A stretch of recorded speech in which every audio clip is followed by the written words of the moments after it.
Fire!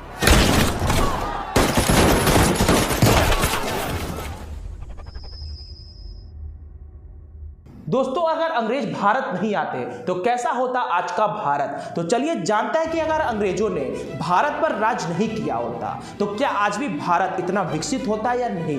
अंग्रेजों ने लगभग भारत पर 300 साल तक राज किया। पहले भारत को सोने की चिड़िया कहा जाता था, लेकिन अंग्रेजों ने इसे बहुत लूटा। इसके साथ ही साथ संसार का सबसे कीमती भारत का कोहिनूर हीरा भी अपने साथ लेकर गए।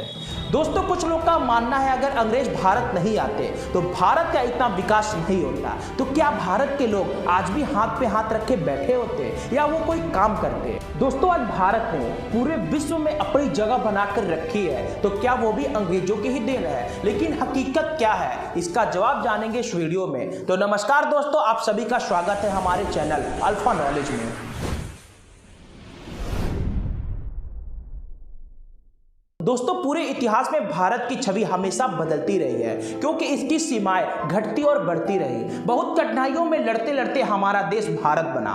भारत को आजाद कराने में बहुत से लोगों ने अपनी कुर्बानियां दी। आज हमारा देश विकास की राह पर चल रहा है और पूरी तरीके से आजाद है। 31 दिसंबर सन 1600 में कुछ अंग्रेज भारत में व्यापार के उद्देश्य से आते हैं, लेकिन सोने की चिड़िया भारत उन्हें इतना भा गया कि अंग्रेजों ने भारत पर शासन करने के लिए सोचने लगे और इस पर वे कामयाब भी होते हैं। 7 वर्षों के बाद सन 1607 में सर थॉमस रो की अगुवाई में अंग्रेजों को सूरत में कारखाना स्थापित करने के लिए एक शाही फरमान प्राप्त होता है। धीरे धीरे अंग्रेजों ने अपनी कूटनीति से अन्य यूरोपीय व्यापारी कंपनियों को भारत से बाहर खदेड़ दिया और अपने व्यापारिक संस्थाओं का विस्तार करना प्रारंभ किया। दोस्तों, अंग्रेजों ने भारत के पूर्वी और पश्चिमी तटीय क्षेत्रों में कई व्यापारिक केंद्र स्थापित किए और कोलकाता, बॉम्बे और चेन्नई के आसपास ब्रिटिश संस्कृति को विकसित किया। दोस्तों, यही भारत को गुलाम बनाने की पहली नींव रखी जा चुकी थी। अंग्रेज मुख्य रूप से रेशम, नील, कपास और चाय और अफीम का व्यापार करते थे।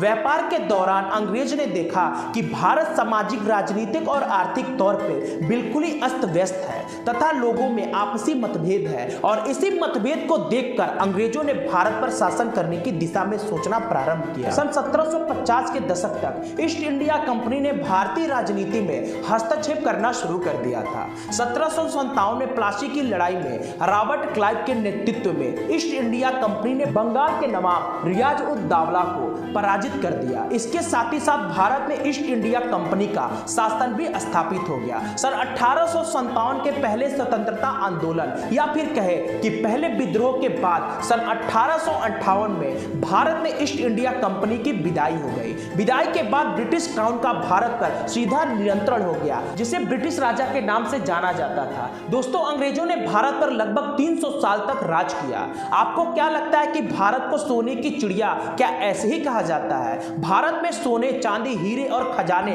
भरे पड़े थे और यहां तक कि दुनिया का सबसे महंगा बेशकीमती हीरा भारत में ही था, जिसे कोहिनूर कहा जाता था। अंग्रेजों के भारत आने से पहले भारत के पास जितना धन था उतना किसी और देश के पास नहीं था, लेकिन जब अंग्रेज भारत पर शासन करते थे तब हर साल लगभग 4 मिलियन पाउंड की दौलत अपने देश लेकर जाते थे। अंग्रेजों ने भारत पर शासन करने के लिए सबसे पहले तो छोटे छोटे राज्यों को अपने अधीन करना शुरू किया, और जब छोटे राज्य उनके कब्जे में आ गए तब उन्हीं छोटे राज्यों की मदद से बड़े राज्यों को भी अपने कब्जे में कर लिया, और इस प्रकार अंग्रेज पूरे भारत पर शासन करने में कामयाब रहे। भारत पर कब्जा करने के बाद उनकी सीधी नजर भारत की कृषि पर पड़ी और उन्होंने भारत की कृषि व्यवस्था को कमजोर करना शुरू कर दिया। दोस्तों, अब भारत परंपरागत फसल की जगह तंबाकू, कपास, तिल, चाय और इत्यादि को उगाने लगा था। लेकिन आखिर इन फसलों को उगाया क्यों जाता था?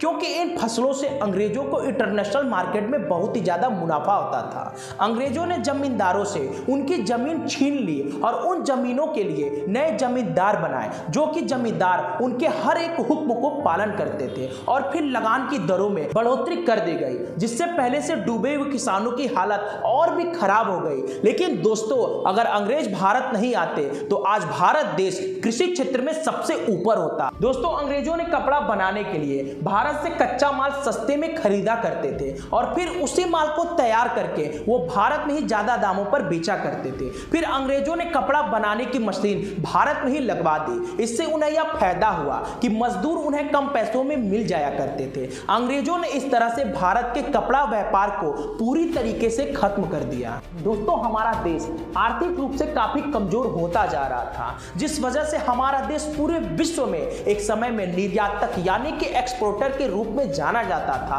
अब वही देश एक समय में आयातक यानी कि इंपोर्टर के रूप में बनकर रह गया था। अगर अंग्रेज ने भारत पर शासन नहीं किया होता तो आज भारत दुनिया का तीसरा सबसे अमीर देश होता। अगर ऐसा हुआ होता तो द्वितीय विश्व युद्ध में भारत का एक भी आदमी नहीं मरता, क्योंकि अंग्रेज नहीं होते तो भारत का द्वितीय विश्व युद्ध से कोई लेना देना नहीं था, क्योंकि भारत हमेशा से एक शांतिपूर्ण देश रहा है। लेकिन अंग्रेज सरकार के आदेश की वजह से हमारे करीब 20 लाख लोग को मजबूरन लड़ना पड़ा था, जिसमें लाखों युवा कभी वापस लौट कर नहीं आए। लेकिन हाँ, कहते हैं कि हर एक शासन में कुछ बुराइयां होती है तो कुछ अच्छाइयां भी होती हैं। अगर अंग्रेज ने हमसे बहुत कुछ लिया है तो बहुत कुछ दिया भी, जैसे कि आज हम रेलवे को भारत की लाइफलाइन कहते हैं, वो अंग्रेजों के ही देन है। शुरुआती दौर में हवाई जहाज की शुरुआत भारत में अंग्रेजों द्वारा ही कराई गई थी। आज हम जो भी कपड़े पहनते हैं, पैंट, शर्ट, कोट इत्यादि, ये सभी अंग्रेजों के ही देन है। अंग्रेजों के समय भारत में एक प्रथा थी जिसे सती प्रथा के नाम से जाना जाता था। उस प्रथा के अनुसार अगर किसी पत्नी के पति की मृत्यु हो जाती थी तो पत्नी को भी अपने पति के साथ जिंदा जलना पड़ता था, जिसका राजा राम मोहन राय ने जबरदस्त तरीके से विरोध किया था, जो कि अंग्रेज के सपोर्ट के कारण यह प्रथा भारत से समाप्त हो गई थी। दोस्तों, हम यह कह सकते हैं कि अगर अंग्रेज भारत न आते तो ना जाने आज भारत में ऐसी कितनी प्रथाएं होती। अंत में जब अंग्रेज जाने लगे तब उन्होंने भारत को 2 भागों में बांट दिया, जिससे भारत की भौगोलिक स्थिति बहुत ही खराब हो गई। सन 1947 में जो इतिहास रचा गया वो सभी बातें आज हर एक भारतीय के दिल और किताबों में दर्ज है। लेकिन दोस्तों, जब विश्व विजेता सिकंदर पूरे विश्व को जीत लिया लेकिन भारत से हार गया, तो फिर इन अंग्रेजों की कहां हैसियत थी कि भारत पर शासन कर सके। लेकिन क्या आज के वक्त में भारत पर कोई देश कब्जा कर सकता है? इसका जवाब है नहीं, क्योंकि आज के हालात देखकर लगता है कि हो सकता है कि हमने पेट्रोल महंगा भरवाया हो, जीएसटी से लोगों को तकलीफ हुई हो,